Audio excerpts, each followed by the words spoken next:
Rahim. Assalamu alaikum. My name is Dr. Uzair Ahmed, and today's lecture is uh, intended for third year BDS. We are done with different parts of a cast partial denture. Now we are going to start the treatment planning phase and the treatment execution phase of providing cast partial denture treatment to the patients. Now the first and foremost you can say step of treatment planning is after recording of impressions and pouring the cast, we get what do they call is the diagnostic casts. Now when you have diagnostic cast, then the first step of after acquiring diagnostic cast is surveying the diagnostic cast. Now this is one of the preliminary and very important steps of cast partial denture fabrication. Surveying is done with the help of a dental surveyor, which is an instrument that is used to determine the relative parallelism of two or more surfaces of the teeth or other parts of the cast of a dental arch. Now, as we go further, we will understand the meaning of this definition. There are two types of dental surveyors, Ney and Jelenko. These are the basic, you can say, classifications. There may be other types of dental surveyors also. This is what they call is Ney. Um, Surveyor. The parts of a surveyor, regardless of its type, either it's a Ney surveyor or a Jelenko surveyor, is uh, some of the integral parts is the platform on which the base is moved. Vertical arm, basically platform over which the dental cast is placed. Vertical arm, it supports, this is the vertical arm, it supports the superstructure. This hole is superstructure. Horizontal arm is this, and this also, which is vertical, is called surveying arm. And its surveying arm, it carries the mandrel, which actually carries different types of surveying instruments. Locking device, is all these locking devices are also present to record, or you can say to fixate the surveyor in a specific position. Surveying hose, instruments and cast holders as well. Moving on,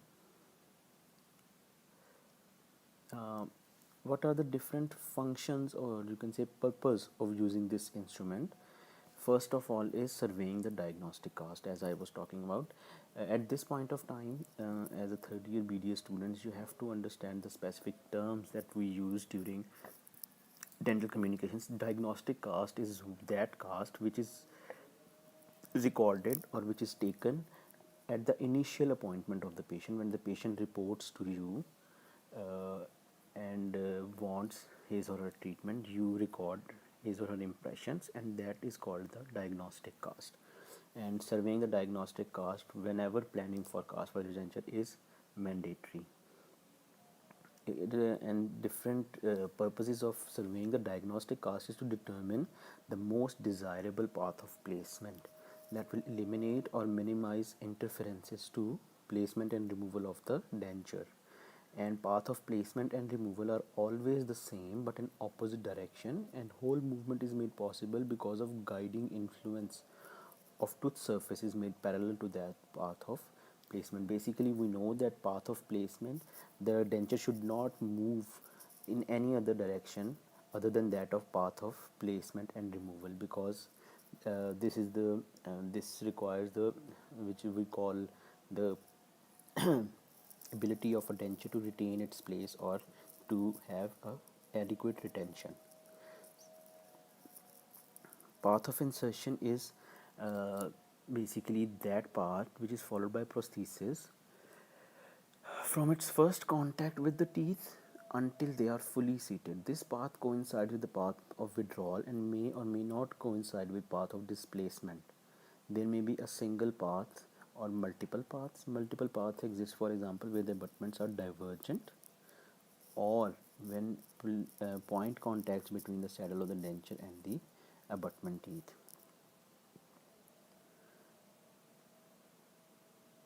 Um, Here we see that the in order to seed this denture, we are feeling some type of resistance over these and over these abutment teeth. Path of displacement is the direction in which the prosthesis tend to be displaced or dislodged from its position during function. As a path of insertion, this path is variable but is assumed for the purpose of design to be at right angles to the occlusal plane. To identify proximal tooth surfaces that are or need to be made parallel, so they act as guiding planes during placement and removal of denture.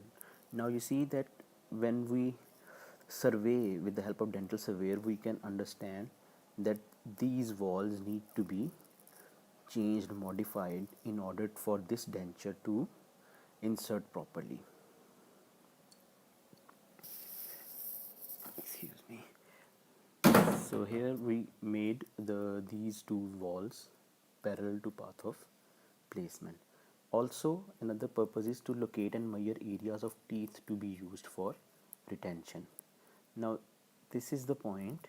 Here we can see that this is the surveying tool and it is showing a prop in a specific position of a cast, and we can see that over a tooth there is height of contour, there is supra bulge area and infra bulge area which is clearly visible. We can easily locate the clasp retentive arm of the clasp, because retentive arm has to be placed in the infra bulge area. So this is another purpose of the surveyor. Also, another purpose is to determine whether teeth or bony tissue areas of interference will need to be eliminated surgically or by selection of different path of placement. To permit most suitable path of placement that will permit retainers and artificial teeth to provide best aesthetic results. Here you can see so many different abutments are involved in construction of a denture. So how will we know that the path of insertion that is that requires that is least, you can say, interfered by the abutments? This is only made possible with the help of surveyor. Also, to permit accurate charting of the mouth preparations to be made. Here with the help of surveyor, they have marked that this area of the tooth has to be modified, this area has to be built, all like this. Also to delineate the height of contour and abutment teeth and to locate areas of undesirable tooth undercut that are to be avoided, eliminated or blocked out. This is the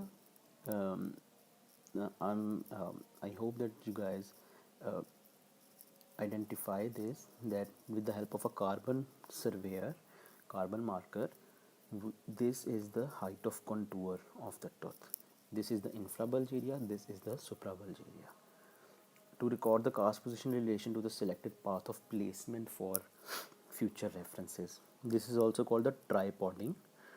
Tripoding is the after selecting a specific cast for its path of insertion and removal, 3 points are made with the surveying tool in different positions, so that whenever that cast is reused on the surveyor, we make these 3 points touch the surveyor tool, and by that we will know for sure that this is the same position that was used before. This, you can see that this mark and this mark all need to be touched at the same time by the surveyor, and this will automatically orient this cast in that particular direction. Now after diagnostic cast, if you know that sometimes we have to do wax work over the cast, over the dental cast. So contouring of wax pattern is also one of the uses of dental survey. This, here you can see that this is the abutment crown, and to make this wall parallel to the path of placement, surveying tool is used to make this area parallel, and then it will be fabricated in lost wax technique, and by that way this wall will be parallel to the path of placement. This is the trimming of the wax. This is the formation of a wax crown. After final contouring, this crown will be fabricated in metal and ceramic. Surveyor blade is used as a wax carver, and guiding planes on all proximal surfaces of wax pattern adjacent to the edentulous areas should be made parallel to the previously determined path of placement. All other tooth surfaces that will be contacted by rigid corners should be made parallel. Also, surfaces of restorations on which reciprocal and stabilizing components will be placed should be contoured to permit their location well below occlusal surfaces and non-retentive areas. This, you are familiar with this, that the reciprocal arm lies over the height of contour, and retentive arm, the terminal end of the retentive arm, lies below the height of contour. Also, another purpose of surveyor is surveying ceramic veneers crowns. Now, after the same crown has been fabricated and a porcelain has been applied, the final wall or the surface of the tooth to be made parallel to the denture is then again made parallel with the help of a surveyor before inserting into the patient's mouth. Surveying is done to contour all areas of wax pattern for the veneer crown except buccal surfaces. Buccal surfaces, because buccal surfaces there will be final application of porcelain. Before final glazing, the abutment crowns are returned to the surveyor to ensure the correct contour of the veneer position, and final glaze is done after all the contouring is done. Another purpose of surveyor is placement of intracoronal retainers, which we know that they are aesthetic replacements of extracoronal retainers. They are semi-precision and precision attachments which are used to enhance retention and resistance. Surveying is done to cut recess in the stone teeth on the diagnostic cast for estimating proximity of the recess of to the pulp, and to also to fabricate the fabrication of metal or resin jigs to guide preparations of the recesses in mouth, to place keyway portion of the attachment in casting before investing in soldering, and to carve recesses in wax patterns to place internal attachments. Excuse me. Placement of internal rest seats is also used with is also made possible with the help of a surveyor. Internal rest seat is a type of a rest seat which is placed inside, which is also intracoronal in nature, and it is placed within the bounds of the abutment tooth. This is the internal occlusal rest.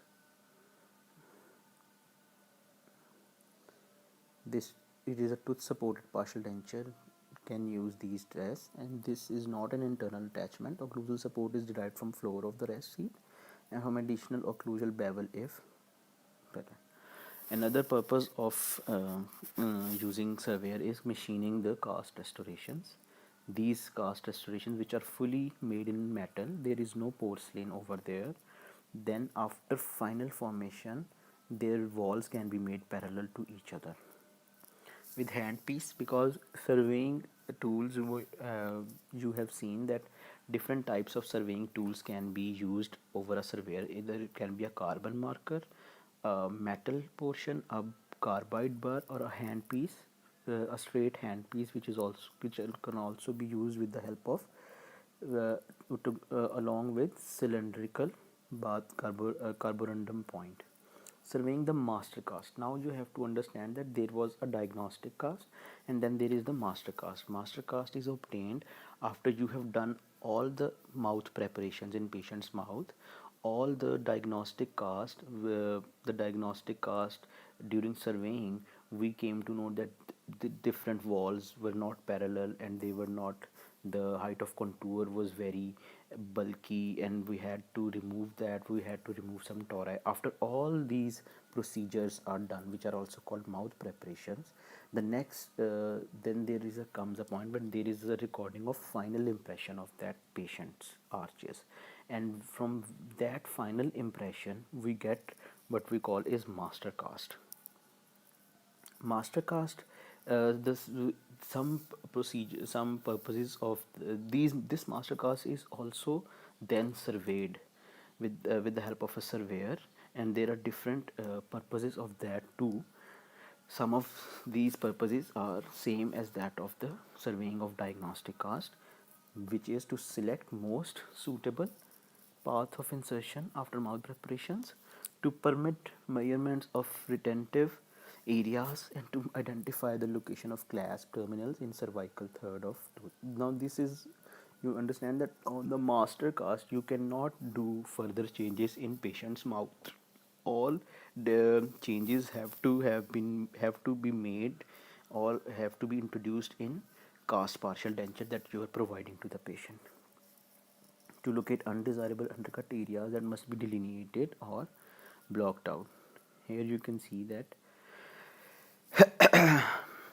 undercut has been identified, and when this undercut, the amount of this undercut is too much, then some of the part is scraped from the cast. Factors affecting surveying, there are the so these are basically how which factors have to be kept in mind while surveying any cast, diagnostic or the master cast. These are the guide planes.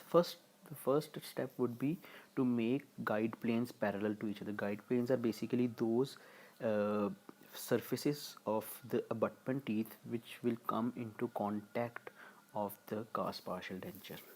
They are the proximal surfaces. They can be a mesial or distal surfaces of abutments. Retentive areas, interferences, and aesthetics.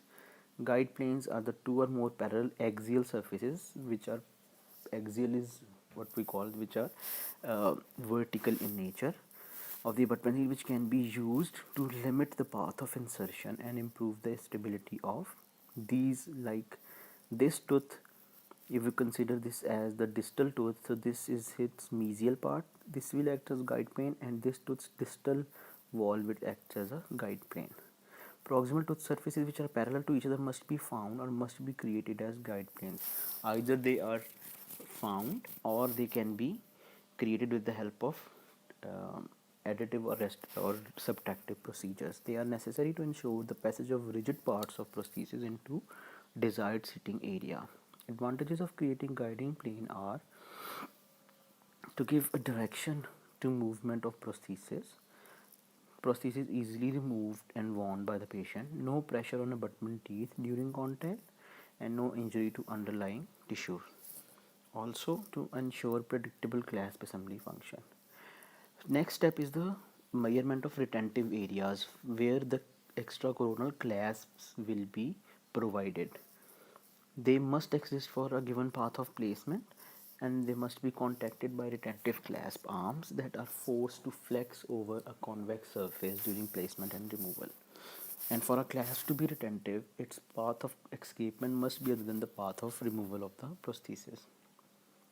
Tension can be obtained by changing the path of placement to increase or decrease the angle of cervical convergence and alter the flexibility of arm. Third factor to increase interference. Interference may be of soft tissue, it can be bony or rot tooth related. Bony, like there can be any presence of tori. Must be eliminated by modifying of interfering tooth surfaces, alterations of tooth contacts with restorations, surgical removal or extraction. Aesthetics is also kept in mind by choosing most appropriate path of placement. The most aesthetic location of artificial teeth is made possible, and less metal and base material may be displayed. Less metal of retentive clasp is displayed if it is placed in distogingival area of the tooth surface. Quickly going through the procedure of surveying. First of all, we create guide planes, then create retentive areas, then there are identification and elimination of interferences, and then there is aesthetics. Now the main concept that has been given to you, that these proximal surfaces have to be made parallel to each other. Diagnostics, alter cast and detour posteriorly until proximal surfaces are close to parallel relation to each other. When a choice is made between having contact with proximal area at the cervical area only or marginal region, the latter is preferred because a plane may be established just by contouring. Okay, quickly going through this uh, these procedure, because this is, as you can see, that this is the clinical procedure, and until unless you go through this procedure, you do it by hand, some things uh, will be made clear. So I hope that I will see you in dental clinics very soon, where we could actually perform this surveying on for a a patient. Creating retentive areas, they can be identified or created. Also, angle of cervical convergence is best observed between cervical blade and apical portion of tooth. Alter all the cast position by tilting it laterally until similar retentive areas exist. In areas of possible interferences in the mandible are bony prominences, lingually tilted premolars, and interferences are bilateral, then surgery or modification in enameler are advised. If interference is unilateral, a change in lateral tilt will avoid this. In the maxilla, there are the buccally inclined posterior teeth and bony areas in the buccal aspect of the edentulous ridges. Treatment options may be to provide relief, eliminate them, change the path of insertion, and restorations. In case of tooth undercut, we can block that undercut, we can recontour the enamel, thereby reducing the undercut magnitude. There can be a restoration, complete elimination, or changing the path of insertion. Areas of often overlooked are distal line angle of premolars and mesial line angle of molars. Aesthetics are basically, they are used when there are anterior teeth are being replaced. Path of placement must be chosen by keeping in mind the location of clasps and the arrangement of teeth. Gingivally placed clasp palms are aesthetically better, so we have to keep in mind that during surveying, the height of contour should be close to the gingival area of the tooth.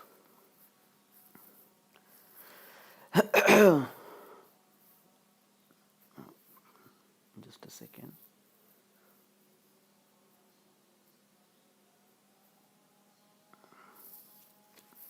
I think we are coming towards the end of the lecture. Let me see how many slides are remaining.